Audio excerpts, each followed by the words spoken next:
ચેમ્પ્સ દ્વારા ચેન્જમેકિંગ શ્રેણીમાં આપનું સ્વાગત છે, જેઓ તેમના સાથી વિદ્યાર્થીઓને પરસ્પર હિતના વિવિધ વિષયો પર શિક્ષિત કરવાના મિશન પર છે.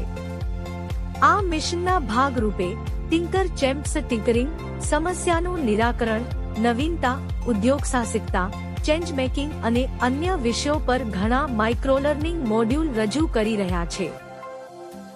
આ 10 ભાગની વિડિયો શ્રેણીમાં ટિંકર ચેમ્પ્સ તમને ચેન્જમેકિંગની આવશ્યકતાઓ અને તમે કેવી રીતે ચેન્જમેકર બની શકો છો તે સમજવામાં મદદ કરશે. વધુ વિલંબ કર્યા વિના ચાલો ટિંકર ચેમ્પ દિવ્યમ અનેજા દ્વારા એપિસોડ 4 શરૂ કરીએ, જે પંજાબનો ધોરણ 9નો વિદ્યાર્થી છે અને પોતે એક ઉભરતા પરિવર્તન નિર્માતા છે. કોઈ પણ મોટો બદલાવ ક્યાંથી શરૂ થાય છે? તમને શું લાગે? મોટાભાગના લોકો કહેશે ટેકનોલોજીથી, પૈસાથી કે પછી મોટા સંસાધનોથી, પણ આજે આપણે જે સ્ત્રોત પર વાત કરવાના છીએ તે કહે છે કે આ બધું ખોટું છે. સાચો બદલાવ શરૂ થાય છે માનવ ઉર્જાથી. અમારી પાસે એક લેખ છે, એનું શીર્ષક છે the role of passion, purpose and drive in change making. આ લેખ છે ને એ યુવા પરિવર્તનકર્તાઓ માટે એક માર્ગદર્શિકા જેવો છે. આજે આપણે આ ઉર્જાના 3 મુખ્ય ઘટકો જુસ્સો, હેતુ અને ધગશ પર ઊંડાણપૂર્વક ચર્ચા કરીશું. આ ખાલી શબ્દો નથી, ખબર છે, આ એક શક્તિશાળી ફોર્મ્યુલા છે. આપણે એ સમજીશું કે આ ત્રણેય કેવી રીતે કામ કરે છે અને વાસ્તવિક દુનિયામાં યુવા સંશોધકો આનો ઉપયોગ કરીને શું કરી રહ્યા છે. ચાલો તો પહેલા ઘટકથી શરૂ કરીએ, જુસ્સો. આપણે બધા શબ્દ બહુ વાપરીએ છીએ, પણ લેખ એને એક અલગ જ રીતે જુએ છે. એ કહે છે કે જુસ્સો એ માત્ર કોઈ શોખ કે રુચિ નથી, એનાથી કંઈક વધારે છે. હા, અને આ તફાવત સમજવો ખૂબ જ જરૂરી છે. જુઓ, રુચિ એટલે મને રોબોટિક્સ વિશે વાંચવું ગમે છે, બસ વાત પૂરી. પણ જુસ્સો એટલે મારે એક એવો રોબોટ બનાવવો છે જે મારા દાદા દાદીને સીડી ચડવામાં મદદ કરી શકે, ભલે મારે એના માટે સેંકડો કલાક કોડિંગ કરવું પડે. જુસ્સો એ એમ કે એક એવી આગ છે જે તમને સમયનું ભાન પણ ભૂલાવી દે છે. બરાબર. અને અહીં સૌથી રસપ્રદ વાત શું છે ખબર છે? મોટાભાગના લોકો માને છે કે પહેલા જુસ્સો આવે છે અને પછી કામ શરૂ થાય છે, પણ લેખ આખી વાતને ઉલટાવી નાખે છે. ઓહ, આ તો ખરેખર રસપ્રદ છે. તો શું લેખ એમ કહે છે કે આપણે જુસ્સો શોધવા માટે રાહ ન જોવી જોઈએ? બિલકુલ. લેખ કહે છે કે જુસ્સો રાહ જોવાથી નહીં, પણ કામ કરવાથી જ જન્મે છે. એક્શન લેવાથી. તમે કંઈક અજમાવો, પ્રયોગ કરો, કોઈ નવી વસ્તુ શીખો અને પછી તમારી જાતને પૂછો, શું આ કામ કરતી વખતે મને થાકનો અહેસાસ ન થયો? શું નિષ્ફળતા પછી પણ મને આ ફરીથી કરવાની ઈચ્છા થઈ? અચ્છા. જો જવાબ હા હોય તો સમજો કે તમે તમારા જુસ્સાની નજીક છો. એક શોધ છે, કોઈ તૈયાર મળેલી વસ્તુ નથી. બરાબર. તો માની લો કે કોઈને જુસ્સો મળી ગયો, આગ તો લાગી ગઈ, પણ આ આગ કઈ દિશામાં જશે? અહીં જ બીજો ઘટક હેતુ ચિત્રમાં આવે છે, બરાબર ને? એકદમ સાચું. જો જુસ્સો એન્જિનની ગરમી હોય તો હેતુ એ સ્ટીયરિંગ વ્હીલ છે. સ્ટીયરિંગ વ્હીલ, સરસ ઉપમા છે. હા, તે શા માટેનો જવાબ છે. હેતુ વિનાનો જુસ્સો દિશાહીન હોય છે. તમે ખૂબ મહેનત કરો છો પણ ક્યાંય પહોંચતા નથી. લેખમાં ધ્યેય અને હેતુ વચ્ચેનો તફાવત બહુ સરસ રીતે સમજાવ્યો છે. હા, તે શું છે? ધ્યેય એટલે શું? જેમ કે મારે વિજ્ઞાન મેળામાં ઇનામ જીતવું છે. પણ હેતુ એટલે શા માટે? મારે વિજ્ઞાનનો ઉપયોગ કરીને મારા ગામમાં પાણીની સમસ્યા હલ કરવી છે. સમજાયું. ઇનામ જીત્યા પછી ધ્યેય પૂરો થઈ જાય છે. બરાબર. પણ હેતુ તો જીવનભર તમારી સાથે રહે છે. પણ શું હેતુ હંમેશા શરૂઆતથી જ આટલો મોટો અને સ્પષ્ટ હોય છે કે પછી એ સમય જતાં એમ કે વિકસે છે? ખૂબ સારો પ્રશ્ન. હેતુ મોટાભાગે ધીમે ધીમે જ સ્પષ્ટ થાય છે. એ કોઈ નાનકડી સમસ્યાના અવલોકનથી શરૂ થઈ શકે. તમે તમારી આસપાસ કંઈક ખોટું થતું જુઓ છો અને તમને અંદરથી થાય કે આવું ન હોવું જોઈએ. આ નાનકડી લાગણી જ મોટા હેતુનું બીજ બની શકે છે. અને જ્યારે તમારો પ્રોટોટાઇપ 10મી વાર નિષ્ફળ જાય ત્યારે જુસ્સો કદાચ ઓછો થઈ જાય, પણ એ હેતુ જ તમને યાદ અપાવે છે કે તમે આ બધું શા માટે શરૂ કર્યું હતું. એ તમને ટકાવી રાખે છે. બરાબર. તે તમને સ્થિર રાખે છે. ઓકે. તો આપણી પાસે જુસ્સાની આગ છે અને હેતુનું દિશાસૂચક યંત્ર પણ છે. પણ ગાડીને આગળ ધપાવવા માટે બળતણ તો જોઈએ ને. લેખમાં એન્જિન તરીકે કયા તત્વની વાત કરી છે? એ ત્રીજું અને કદાચ સૌથી ઓછું ગ્લેમરસ પણ સૌથી મહત્વનું તત્વ છે. એ છે ધગસ, જેને આપણે ડ્રાઈવ કહીએ છીએ. ધગસ? હા, જુસ્સો તમને શરૂઆત કરાવે છે, હેતુ તમને દિશા બતાવે છે, પણ ધગશ તમને મંઝિલ સુધી પહોંચાડે છે. શરૂઆતનો ઉત્સાહ ઓછો થયા પછી જ્યારે કામ કંટાળાજનક લાગે ને, ત્યારે પણ જે તમને રોજ સવારે ઉઠીને કામ કરવા માટે મજબૂર કરે છે, તે ધગશ છે. સાચી વાત છે. સાચા છે. ધગશા. બિલકુલ. અહીં તીવ્રતા કરતાં સાતત્ય વધુ મહત્વનું છે. બિલકુલ. રોજ 1 કલાક કામ કરનાર વ્યક્તિ એક દિવસમાં 10 કલાક કામ કરીને પછી છોડી દેનાર કરતાં હંમેશા વધુ સફળ થાય છે. એટલે કે ધગશ એક પ્રકારની માનસિક મજબૂતી છે. હા, અને તેનું સૌથી મોટું કામ નિષ્ફળતાને ડેટામાં પરિવર્તિત કરવાનું છે. જેનામાં ધગશ નથી, તેના માટે નિષ્ફળતા એ અંત છે. બધું પૂરું. હા, પણ ધગશવાળી વ્યક્તિ વિચારે છે, ઓકે, આ કામ ન થયું. શા માટે ન થયું? મેં શું શીખ્યું? હવે હું અલગ શું કરી શકું? આ નાનકડો માનસિક બદલાવ જ વિચારોને મજબૂત બનાવે છે અને પ્રોજેક્ટને જીવંત રાખે છે. અને જ્યારે આ ત્રણેય વસ્તુઓ જુસ્સો, હેતુ અને ધગશ સાથે મળે છે ને, ત્યારે જ કોઈ સામાન્ય વિચારમાંથી અસાધારણ પરિવર્તન જન્મે છે. આ બધી સિદ્ધાંતની વાતો તો સમજવામાં સરળ છે, પણ આ બધું વાસ્તવિક જીવનમાં કેવું દેખાય? મને લાગે છે કે લેખમાં જે ઉદાહરણો છે ને, એ ખરેખર પ્રેરણાદાયક છે. એમના પર વાત કરીએ તો મજા આવશે. ચોક્કસ. પહેલું ઉદાહરણ છે કોલોરાડોની એક યુવતીનું, ગીતાંજલિ રાવ. ગીતાંજલિ રાવ? હા, તેને નાનપણથી જ વિજ્ઞાન અને ટેકનોલોજીમાં ઊંડો રસ હતો. કંઈક નવું બનાવવાનું, સમસ્યાઓ ઉકેલવાનું, આ એનો જુસ્સો હતો. પણ આ જુસ્સાને એક શક્તિશાળી હેતુ ત્યારે મળ્યો જ્યારે તેણે મિશિગનના ફ્લિન્ટ શહેરમાં પાણીના પ્રદૂષણની ભયાનક કટોકટી વિશે સાંભળ્યું. હા, એ ઘટના વિશે મેં પણ સાંભળ્યું હતું. જ્યાં પીવાના પાણીમાં લેડ એટલે કે સીસું ભળી ગયું હતું અને હજારો લોકો, ખાસ કરીને બાળકો, તેનાથી પ્રભાવિત થયા હતા. બરાબર. ગીતાંજલિને એ જાણીને આઘાત લાગ્યો કે લોકો પાસે તેમના પાણીમાં લેડ છે કે નહીં તે જાણવાનો કોઈ ઝડપી અને સસ્તો રસ્તો જ નથી. અચ્છા. અને અહીં તેના જુસ્સાને હેતુ મળ્યો.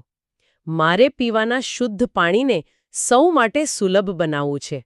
આ હેતુથી પ્રેરાઈને તેણે થેથિસ નામનું એક ઉપકરણ બનાવ્યું. થેથિસ? આ નામ પાછળ કોઈ ખાસ કારણ? હા, થેથિસ ગ્રીક પૌરાણિક કથાઓમાં શુદ્ધ પાણીની દેવીનું નામ છે. આ નામ જ તેના હેતુની ગંભીરતા દર્શાવે છે. તેનું ઉપકરણ પાણીમાં લેડની માત્રા ઝડપથી અને સસ્તી રીતે શોધી કાઢે છે. તેણે આ માટે કાર્બન નેનોટ્યુબ અને બ્લૂટૂથ ટેકનોલોજીનો ઉપયોગ કર્યો. એક મિનિટ, અહીંયા મને રોકો. કાર્બન નેનોટ્યુબ, આ શબ્દ થોડો એમ કે જટિલ લાગે છે. આપણા સાંભળનારાઓ માટે સરળ ભાષામાં સમજાવી શકશો કે આ ટેકનોલોજી આ ઉપકરણને આટલું ખાસ કેમ બનાવે છે? હા, ચોક્કસ. સારો સવાલ છે. જુઓ, એકદમ સાદી ભાષામાં કહીએ તો કાર્બન નેનોટ્યુબ એ કાર્બનના અણુઓથી બનેલી અત્યંત સૂક્ષ્મ નળીઓ છે. ઓકે. તેમની ખાસિયત એ છે કે તેમની સપાટી પર જ્યારે કોઈ પદાર્થ, જેમ કે લેડ, ચોંટે છે ત્યારે તેમના વિદ્યુત પ્રવાહમાં ફેરફાર થાય છે. અચ્છા. ગીતાંજલિએ આ જ ગુણધર્મનો ઉપયોગ કર્યો. તેનું ઉપકરણ આ ફેરફારને માપે છે અને બ્લૂટૂથ દ્વારા સ્માર્ટફોન એપ પર પરિણામ મોકલે છે. જૂની પદ્ધતિઓમાં દિવસો લાગતા, જ્યારે થેથિસ સેકન્ડોમાં પરિણામ આપે છે. આ જ તેની ક્રાંતિ છે. અદ્ભુત. અને આ બધું તેણે માત્ર 11 વર્ષની ઉંમરે શરૂ કર્યું. હા, અહીં તેની ધગશ સ્પષ્ટ દેખાય છે. ચોક્કસ.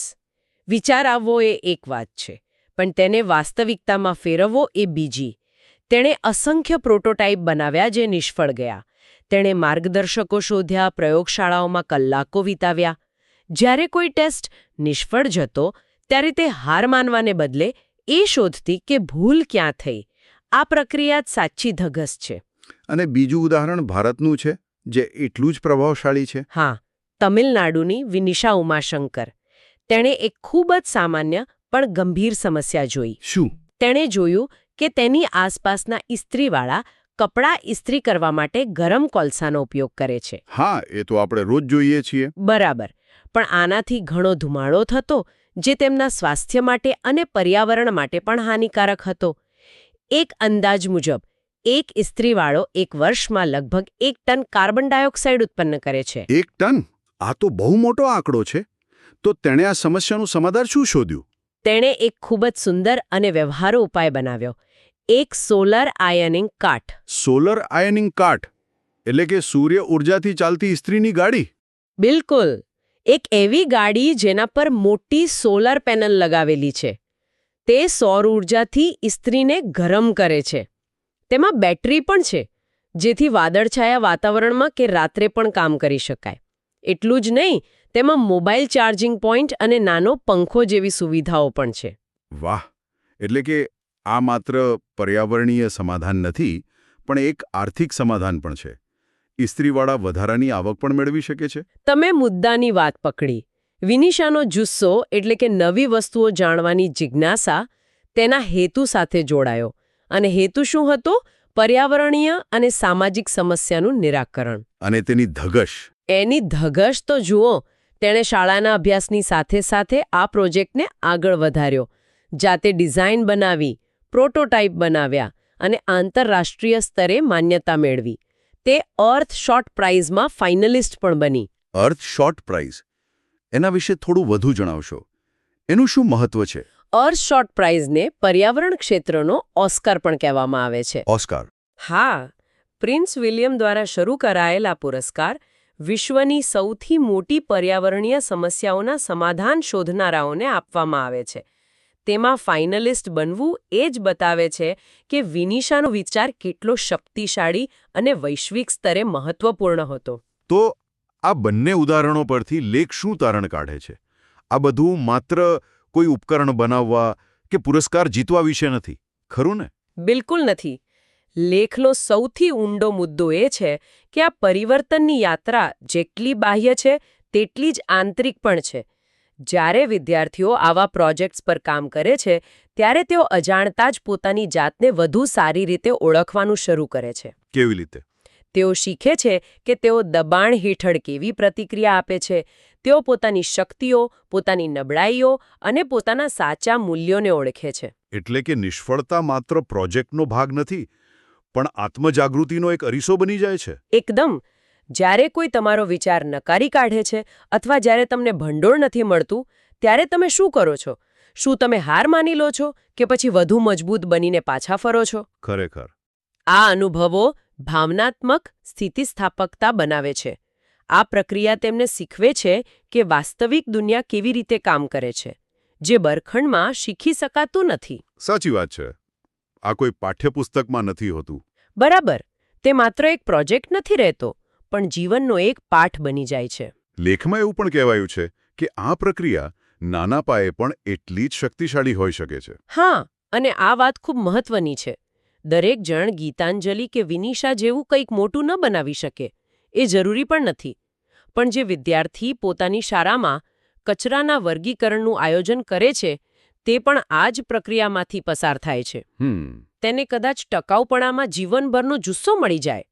અથવા જે વિદ્યાર્થી પોતાના સાથીદારોને ડિજિટલ કૌશલ્ય શીખવે છે, તેને શિક્ષણ અને સશક્તિકરણમાં પોતાનું સાચું લક્ષ્ય દેખાય. એટલે કે આ નાના પ્રોજેક્ટ્સ ભવિષ્યના મોટા હેતુઓ માટે પાયાનું કામ કરે છે. બરાબર, એ પાયો નાખે છે. આજે આપણે જુસ્સો, હેતુ અને ધગશની શક્તિ વિશે ખૂબ ઊંડાણપૂર્વક સમજ્યા. આપણે જોયું કે કેવી રીતે ગીતાંજલિ રાવ અને વિનિશા ઉમાશંકર જેવા યુવા પરિવર્તનકર્તાઓએ આ 3 તત્વોનું સંતુલન સાધીને અસાધારણ કાર્યો કર્યા. એમનો જુસ્સો તેમને શરૂઆત કરાવે છે, એમનો હેતુ તેમને દિશા આપે છે, અને એમની ધગશ એ એમને દરેક મુશ્કેલીમાંથી પાર ઉતારે છે. અને આ સમગ્ર ચર્ચા એક વિચારવા જેવો પ્રશ્ન મૂકી જાય છે. શું? લેખમાં જે ઉદાહરણો છે તે મોટી અને આંતરરાષ્ટ્રીય સફળતાના છે, પણ શું આપણા રોજિંદા જીવનમાં નાના પાયે પરિવર્તન લાવવાની પ્રક્રિયા, જેમ કે આપણા મહોલ્લામાં સ્વચ્છતા અભિયાન ચલાવવું કે સ્થાનિક કારીગરોને ઓનલાઈન વેચાણ કરવામાં મદદ કરવી. શું આ નાની પ્રવૃત્તિઓ આપણને આપણા પોતાના વિશે એ જ રીતે શીખવી શકે છે જે રીતે આ મોટા પ્રોજેક્ટ શીખવે છે? એટલે કે શું પરિવર્તનનું કદ મહત્વનું છે કે પછી પરિવર્તન લાવવાની પ્રક્રિયા પોતે જ આત્મવિકાસ માટે પૂરતી છે?